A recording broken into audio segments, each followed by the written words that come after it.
जिला पंचायत राज अधिकारी महोदय 5-5 लाख रुपए लेकर प्रधान को कहना चाहता हूँ कि भीम आर्मी को इतने हल्के में लगाए। किसानों के सम्मान के लिए, स्वाभिमान के लिए, आत्मसम्मान के लिए हम वो कौम हैं, हम वो समाज हैं जो बरसों से सताए गए हैं, हम वो समाज हैं जो बरसों से दबाए गए हैं। हमने कभी झुकना नहीं सीखा, हमने कभी बिकना नहीं सीखा। हम वो समाज लगाई जाती है, मुगलों की प्रतिमा लगाई जाती है, लेकिन जिनकी वजह से देश का संविधान चल रहा है, उन बाबा साहब की प्रतिभा के लिए हमें परमिशन मांगनी पड़ती है और जिला प्रशासन में सालों साल परेशान करता है। मैं जिला प्रशासन से यही मांग करने आया हूँ, क्या बाबा साहब इस देश के नहीं थे? क्या दलित होना उनके लिए इतना बड़ा गुनाह हो गया है? आज पूरे जिले में इतनी सारी मूर्तियां लगी हुई हैं। मैं प्रशासन से पूछना चाहता हूँ, क्या सभी प्रतिभाओं की परमिशन है जिला प्रशासन के पास? सभी का रिकॉर्ड है जिला प्रशासन के पास? अगर नहीं है तो सिर्फ बाबा साहब एक दलित के नेता क्यों बताए जाते हैं? उनको एक दलित नेता की तरह प्रशासन सालों साल टाल मटोली करता है। कभी बोलते हैं लेखपाल की रिपोर्ट नहीं लगी, कभी बोलते हैं तहसीलदार की रिपोर्ट नहीं लगी, कभी बोलते हैं एसडीएम की रिपोर्ट नहीं लगी, कभी बोलते हैं सीओ साहब ने रिपोर्ट नहीं लगाई।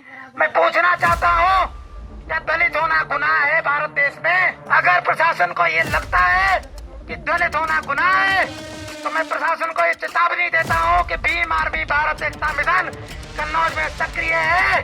अगर 15 दिन में हमारी मांगे पूरी नहीं हुई, जिला प्रशासन के कहने पर मैं अपनी भीड़ लेकर नहीं, सिर्फ कोर कमेटी के साथ आया हूँ। ये हमारी सिर्फ जिला कार्यकारी समिति है।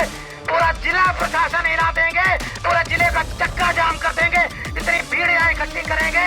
एक चीज याद रखें, हम सिर्फ 15 दिन के लिए प्रशासन को समय देने के लिए आए हैं। जो प्रशासन एक किसान को दर दर परेशान करता है, बार बार भटकाता है, एक खेत की पैमाइश के लिए उसको कहीं एसडीएम साहब के चक्कर लगाने पड़ते हैं, कहीं तहसीलदार के चक्कर लगाने पड़ते हैं, फिर लेखपाल आता है 2-3 हजार रुपए लेने के बाद उसको महीनों परेशान करता है।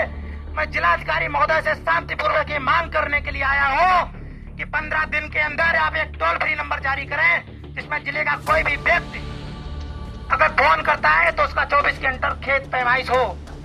आज दलितों के सबसे ज्यादा खेत कब्जा किए जाते हैं दंगाइयों द्वारा, सत्ता पक्ष द्वारा। मैं उनसे कहना चाहता हूँ कि दलितों की आवाज भीम आर्मी भारत एकता मिशन, हमारे चंद्रशेखर आजाद भैया का कहना है कि जो सरकार निकम्मी है उसे हम बदल देंगे और अभी बदल देंगे। 2027 में सत्ता हमारी होगी और मैं प्रशासन से यही कहना चाहता हूँ कि भीम आर्मी को इतने हल्के में ना ले।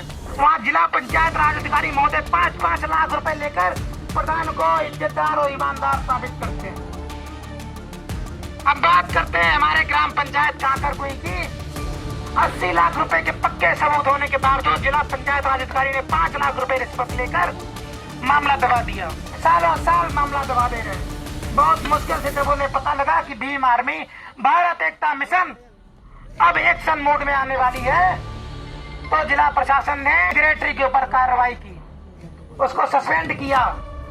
लेकिन हमारी भ्रष्टाचार की मैन जड़ थी प्रधान, उसके खिलाफ अभी तक कोई एफआईआर नहीं हुई है। मैं कहना चाहता हूं कि आप लोगों ने कौन सी कानून की किताबें पढ़ी है जिसमें एक भ्रष्टाचारी प्रधान पर एफआईआर करने से रोक रहा है? आज जो प्रधान है तो बहुत डराए धमकाते हैं लोगों को, और सत्ता पक्ष के लालच में गरीबों पर अत्याचार कर रहे हैं, घोटाले कर रहे हैं। तो कार्रवाइयां होती हैं, लेकिन जिला स्तर से जांच अधिकारी अंधे बहरे पहुंचते हैं। हमारे यहाँ भी जांच अधिकारी एक अंधे पहुंचे थे। मैं आपको इस अंधे इसलिए बता रहा हूँ, अगर किसी प्रशासन के व्यक्ति को परेशानी हो तो मैं उसको लाइव रिकॉर्डिंग बना सकता हूँ। मैंने जितनी जांचें करवाई उसमें से सारी उसने गायब कर दी। अगर एक अंधा व्यक्ति टटो के देखता तो उसको रोड़ी बजरी नहीं दिखाई देती, लेकिन उस बंदे ने उसमें से रोड़ी बजरी सब गायब कर दी। ये जो पैसा है ये किसी बाप का पैसा नहीं है, किसी के बाप का पैसा नहीं है, ये हमारा पैसा है, ये आप सबका पैसा है, और हमारे पैसे का अतिक्रमण नहीं करने देंगे। बाबा साहब की प्रतिमा बहुत से लोगों ने प्रार्थना पत्र दिए, 3-3 साल हो गए, 20-25 लोग इसमें शामिल भी हैं, उनको लगातार दौड़ाया जाता है। क्या शौचालय हो या टॉयलेट हो या आवास की समस्या हो, तो जब तक प्रशासन को थैली ना थमा दो कोई हमारा काम नहीं होता। उसको उतना प्रताड़ित किया जाता है, कानूनी दांव पे सिखा कर उसको इतना परेशान कर दिया जाता है कि वो खुद ही कहने लगता है साहब 10,000 ले लो लेकिन हमारा काम करवाए दो। आज कुछ लोगों ने दलितों की जमीन पर कब्जा किए हुए हैं, उनको प्रशासन पूरा सपोर्ट करता है। ऐसा नहीं है कि प्रशासन सभी भ्रष्ट है, प्रशासन में लगभग 90% लोग ईमानदार हैं। अब वो 10% जो भ्रष्ट समाज की प्रशासन है वही सिर्फ सबको परेशान करते हैं। 90% प्रशासन ईमानदार है और उसका प्रत्यक्ष प्रमाण ये है कि प्रधान पर कुछ ना कुछ कार्रवाई हुई है।